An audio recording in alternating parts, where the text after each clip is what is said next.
ಮಾಡಲಿಕ್ಕೋಸ್ಕರ, ಜೊತೆಗೆ ಶಂಕುಸ್ಥಾಪನೆ ನೆರವೇರಿಸಲಿಕ್ಕೋಸ್ಕರ ಸುಮಾರು 298 ಕೋಟಿ ಅಲ್ಲ 298 ಕೋಟಿ, ಸುಮಾರು 300 ಕೋಟಿಯಷ್ಟು ಇವಕ್ಕೆ ಸುಮಾರು 132 ಕೋಟಿಗೂ ಹೆಚ್ಚು ಉದ್ಘಾಟನೆ, 166 ಕೋಟಿ ಶಂಕುಸ್ಥಾಪನೆ, ಮತ್ತೆ 100 ಕೋಟಿ ರೂಪಾಯಿಗಳ ಸವಲತ್ತುಗಳನ್ನು ರೈತರಿಗೆ, ಮಹಿಳೆಯರಿಗೆ, ಬಡವರಿಗೆ, ಸಮಾಜದಲ್ಲಿರ್ತಕ್ಕಂಥ ದುರ್ಬಲ ವರ್ಗದವರಿಗೆ ಹಂಚತಕ್ಕಂಥ ಕೆಲಸವನ್ನು ಮಾಡ್ತಾ ಇದ್ದೀವಿ. ಈ ಎಲ್ಲ ಕಾರ್ಯಕ್ರಮಗಳ ಉದ್ಘಾಟನೆಯನ್ನ ಅತ್ಯಂತ ಸಂತೋಷದಿಂದ ನೆರವೇರಿಸಿದ್ದೇನೆ ಅಂತಕ್ಕಂಥ ಮಾತುಗಳನ್ನ ಈ ಸಂದರ್ಭದಲ್ಲಿ ಹೇಳಲಿಕ್ಕೆ ಬಯಸ್ತಾ ಇದ್ದೇನೆ. ಹಾಸನ ನಮಗೆ ಪಕ್ಕದ ಜಿಲ್ಲೆ, ಇಲ್ಲಿನ ರಾಜಕೀಯನೂ ಗೊತ್ತು, ಇಲ್ಲಿನ ಸಮಸ್ಯೆಗಳು ಕೂಡ ಗೊತ್ತಿದೆ. ಈಗಾಗಲೇ ಅನೇಕ ಸಮಸ್ಯೆಗಳಿಗೆ ಪರಿಹಾರವನ್ನು ಕೊಡ್ತಕ್ಕಂಥ ಕೆಲಸವನ್ನು ಮಾಡಿದ್ದೇವೆ. ಈಗಾಗಲೇ ಸರ್ಕಾರದ ವತಿಯಿಂದ ಡಿ.ಕೆ. ಶಿವಕುಮಾರ್ ಅವರು, ಕೃಷ್ಣ ಬೈರೇಗೌಡರು, ಸತೀಶ್ ಜಾರಕಿಹೊಳಿ ಅವರು ಮಾತನಾಡಿದ್ದಾರೆ. ನಾನು ಮತ್ತೆ ಅದನ್ನ ಪುನರುಚ್ಚಾರ ಮಾಡಲಿಕ್ಕೆ ಹೋಗಲ್ಲ. ಶಾಸಕರಿಗೂ ಕೂಡ ಮಾತಾಡಿದ್ದಾರೆ. ಹೊಟ್ಟೋದ್ನ ಸುರೇಶ ಇಲ್ಲೇ ಇದೆ, ಕೂತ್ಕೋ. ಬಾಲಕೃಷ್ಣ, ಸುರೇಶ ಮತ್ತೆ ಸಿಮೆಂಟ್ ಮಂಜು ಇವರು ಕೂಡ ಮಾತಾಡಿದ್ದಾರೆ. ನಾವು 492 ಭರವಸೆಗಳನ್ನು ಕೊಟ್ಟಿದ್ದು ಚುನಾವಣೆಗಿಂತ ಮುಂಚಿತವಾಗಿ 492 ಭರವಸೆಗಳನ್ನು ಕೊಟ್ಟಿದ್ದು. ನಾವು ಅಧಿಕಾರಕ್ಕೆ ಬಂದು 2 ವರ್ಷ 6 ತಿಂಗಳು ತುಂಬಿದೆ. 2 ವರ್ಷ 6 ತಿಂಗಳು ತುಂಬಿದೆ. ಈ ಅವಧಿನಲ್ಲಿ 242 ಭರವಸೆಗಳನ್ನು ಈಡೇರಿಸಿದ್ದೇವೆ. ಗೊತ್ತಾಯ್ತೇನೆ ಸುರೇಶ? ನಮ್ಮ ಸರ್ಕಾರ 2013ರಿಂದ 2018 ಇರತಕ್ಕಂಥ ಸಂದರ್ಭದಲ್ಲಿ ಮತ್ತೆ 2023ರಿಂದ ಇಲ್ಲಿವರೆಗೆ ನಾವು ಏನೇನು ಭರವಸೆಗಳನ್ನು ಕೊಟ್ಟಿದ್ದೋ ಎಲ್ಲ ಭರವಸೆಗಳನ್ನು ಕೂಡ ಈಡೇರಿಸತಕ್ಕಂಥ ಪ್ರಾಮಾಣಿಕ ಪ್ರಯತ್ನವನ್ನ ಮಾಡಿದ್ದೇವೆ ಅಂತಕ್ಕಂಥ ಮಾತುಗಳನ್ನ ಹೇಳಲಿಕ್ಕೆ ಬಯಸ್ತಾ ಇದ್ದೇನೆ. ಸುಮಾರು 2013ರಿಂದ 2018 ಇರುವಾಗ 165 ಭರವಸೆಗಳನ್ನು ಕೊಟ್ಟಿದ್ದು. ಆ 165 ಭರವಸೆಗಳಲ್ಲಿ 158 ಭರವಸೆಗಳನ್ನು ಈಡೇರಿಸಿದ್ದೇವೆ. ಬೇಕಾದ್ರೆ ವೆರಿಫೈ ಮಾಡಬಹುದು.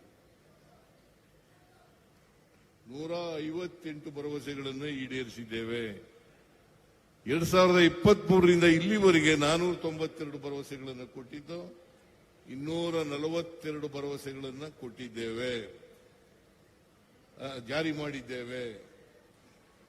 ಆಮೇಲೆ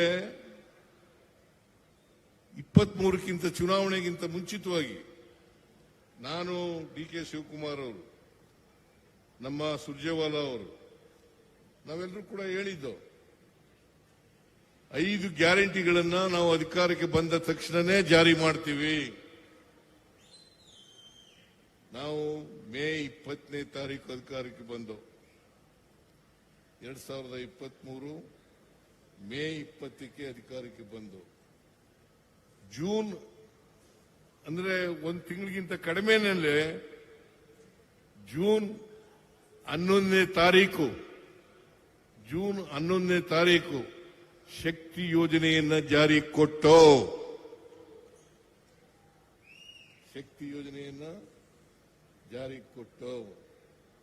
ಇಲ್ಲಿವರೆಗೆ ಸುಮಾರು 6 ಕೋಟಿಗೂ ಹೆಚ್ಚು 600 ಕೋಟಿ 600 ಕೋಟಿಗೂ ಹೆಚ್ಚು ಮಹಿಳೆಯರು ಫ್ರೀಯಾಗಿ ಸರ್ಕಾರಿ ಬಸ್ಸುಗಳಲ್ಲಿ ಪ್ರಯಾಣ ಮಾಡಿದ್ದಾರೆ. ಏನ್ರಮ್ಮ,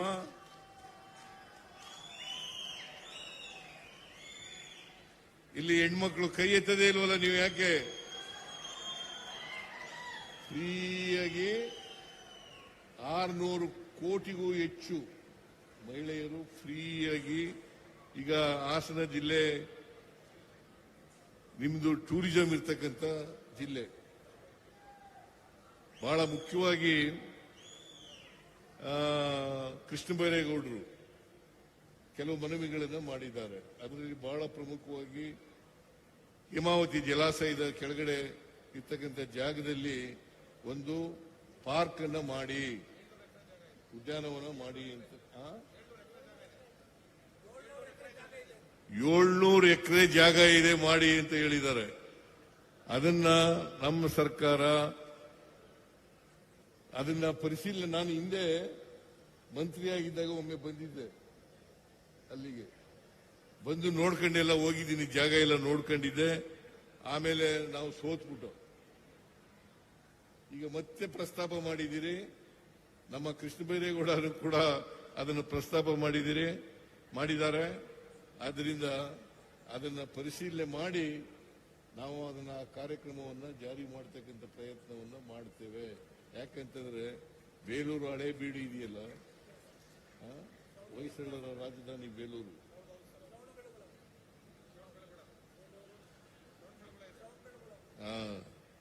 ಶ್ರವಣಬೆಳಗೊಳದಲ್ಲೂ ಮಾಡೋಣ. ಶ್ರವಣಬೆಳಗೊಳ, ಬೇಲೂರು, ಹಳೇಬೀಡು ಇವೆಲ್ಲ ಪ್ರವಾಸೋದ್ಯಮ ಪ್ರಮುಖವಾದಂತಹ ಸ್ಥಳಗಳು.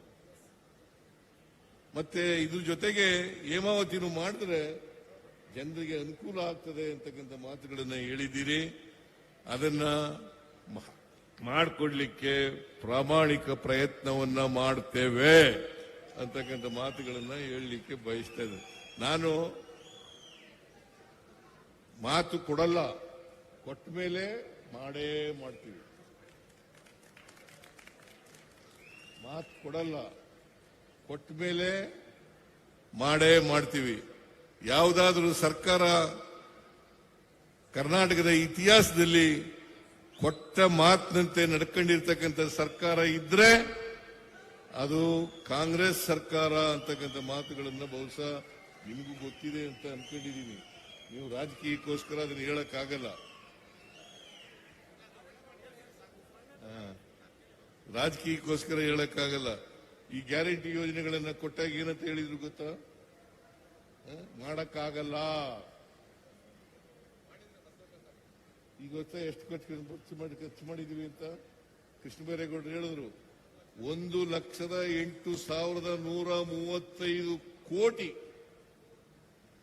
ಬರೀ ಗ್ಯಾರಂಟಿ ಯೋಜನೆಗಳಿಗೆ ಖರ್ಚು ಮಾಡಿರ್ತಕ್ಕಂಥದ್ದು. 1 ಲಕ್ಷದ ಸುರೇಶ ಜ್ಞಾಪಕ ಇಟ್ಕೋ. ನೀವೆಲ್ಲ ಕಡೆ ಭಾಷಣ ಮಾಡು. 1,08,135 ಕೋಟಿ ಮಾಡಕ್ ಸಾಧ್ಯ ಆಯ್ತಿತ್ತ? ಮಾಡಕ್ಕಾಗಲ್ಲ ಅಂತ ಇದ್ರೆಲ್ಲ ಮಾಡ್ಲಿಲ್ವಾ ನಾವು? ಏನ್ರಿ ಮಾಡಿದೀವೋ ಇಲ್ಲ?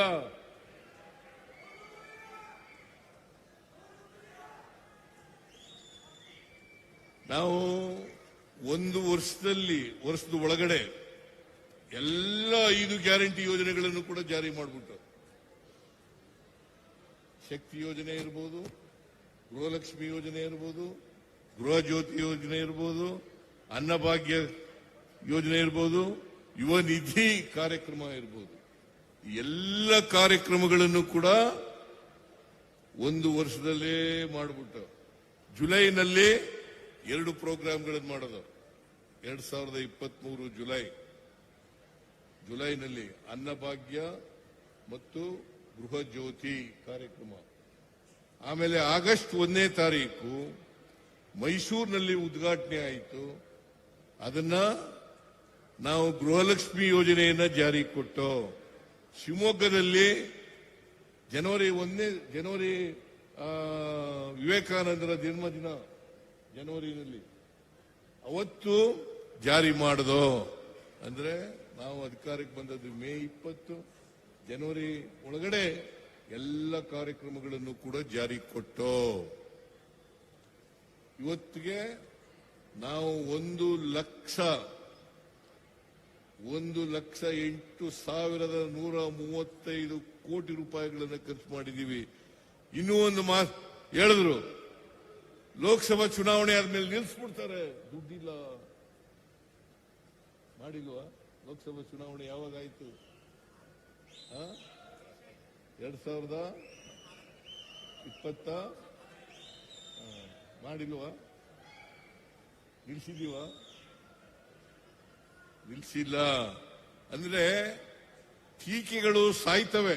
ನಮ್ಮ ಡಿ ಕೆ ಹೇಳ್ತಾ ಇರ್ತಾರೆ ಯಾವಾಗಲೂ, ಟೀಕೆಗಳು ಸಾಯ್ತವೆ, ಮಾಡಿದ ಕೆಲಸ ಮಾತ್ರ ಉಳ್ಕತ್ತವೆ. ಟೀಕೆಗಳು ಸಾಯ್ತವೆ, ಮಾಡಿದ ಕೆಲಸ ಮಾತ್ರ ಶಾಶ್ವತವಾಗಿ ಉಳ್ಕೊಬಿಡ್ತವೆ. ನಾವು ಮಾಡಿಲ್ಲ. ಇವತ್ತು ಯಾಕೆ ಮಾಡದು ಅಂತಂದ್ರೆ, ಇವತ್ತು ನೋಡಿ ಬಾಬಾ ಸಾಹೇಬ್ ಅಂಬೇಡ್ಕರ್ ಅವರ ಪರಿನಿರ್ವಾಣ ದಿನ. ಬಾಬಾ ಸಾಹೇಬ್ ಅಂಬೇಡ್ಕರ್ ಅವರ ಪರಿನಿರ್ವಾಣ ದಿನ. ಇವತ್ತು ನಾವು ಬೆಳಿಗ್ಗೆ ನಾನು, ಮಲ್ಲಿಕಾರ್ಜುನ್ ಖರ್ಗೆ ಅವರು, ಡಿ ಕೆ ಶಿವಕುಮಾರ್ ಅವರು, ಮಹದೇವಪ್ಪನವರು, ಜಮೀರ್ ಅಹಮದ್ ಖಾನ್ ಅವರು, ನಾವೆಲ್ಲರೂ ಕೂಡ ಹೋಗಿ ಬಾಬಾ ಸಾಹೇಬ್ ಅಂಬೇಡ್ಕರ್ ಅವರ ಮೂರ್ತಿಗೆ ಪುಷ್ಪಾರ್ಚನೆಯನ್ನ ಮಾಡಿದ್ದೇವೆ. ಅವರನ್ನ ಸ್ಮರಿಸ್ಕೊಳ್ತಕ್ಕಂಥ ಕೆಲಸವನ್ನ ಮಾಡಿದ್ದೇವೆ. ಯಾಕೆ ಹೇಳ್ತಾ ಇದ್ದೀನಿ ಈ ಮಾತುಗಳನ್ನ ಅಂತಂದ್ರೆ, ಬಾಬಾ ಸಾಹೇಬ್ ಅಂಬೇಡ್ಕರ್ ಅವರು ಈ ದೇಶಕ್ಕೆ ಸಂವಿಧಾನವನ್ನ ಕೊಟ್ಟರು.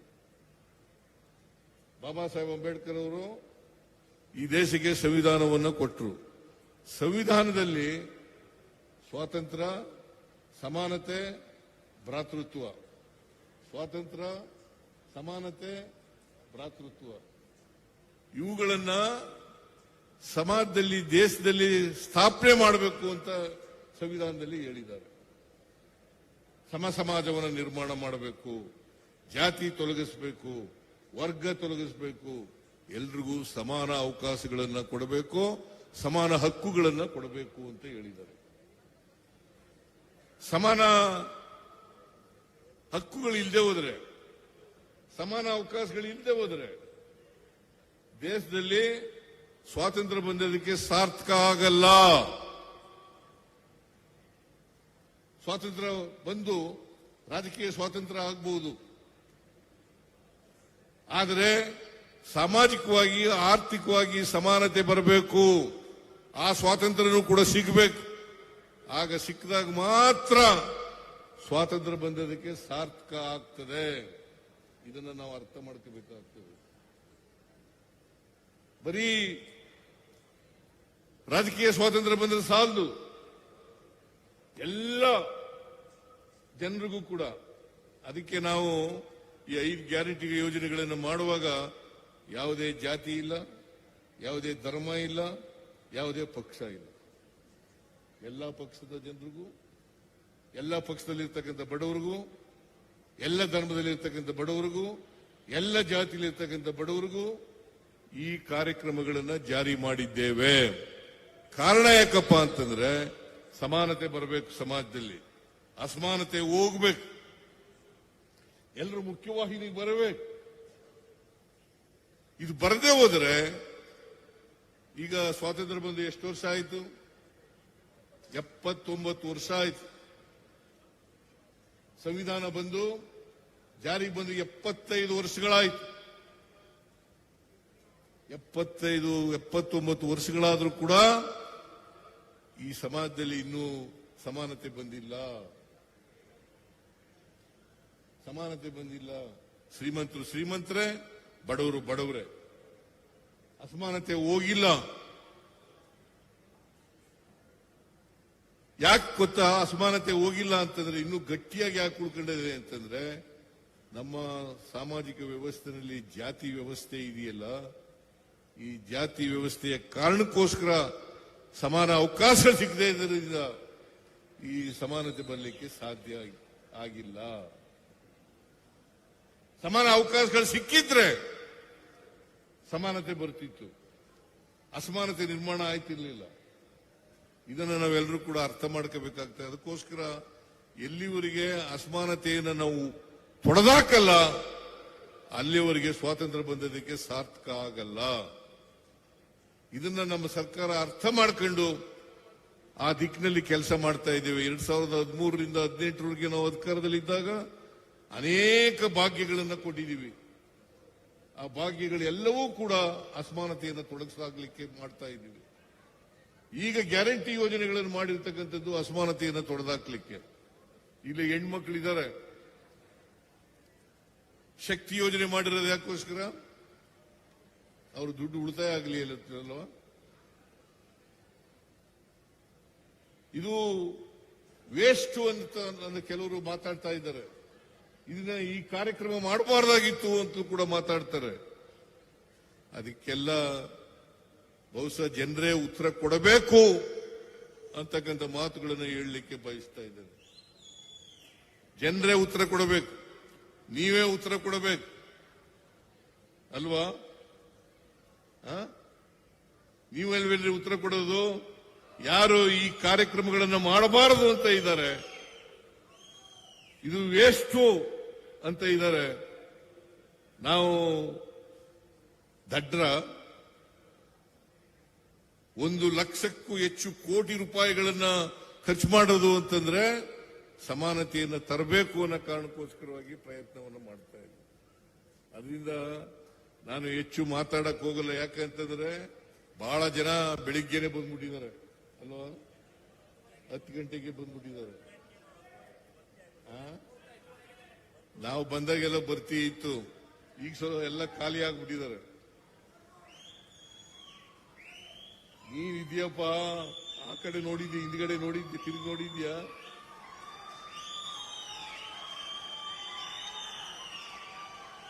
ಅದರಿಂದ ಬಾಬಾ ಸಾಹೇಬ್ ಅಂಬೇಡ್ಕರ್ ಅವರನ್ನ ನೆನ್ಕೊಳ್ಳೋಣ.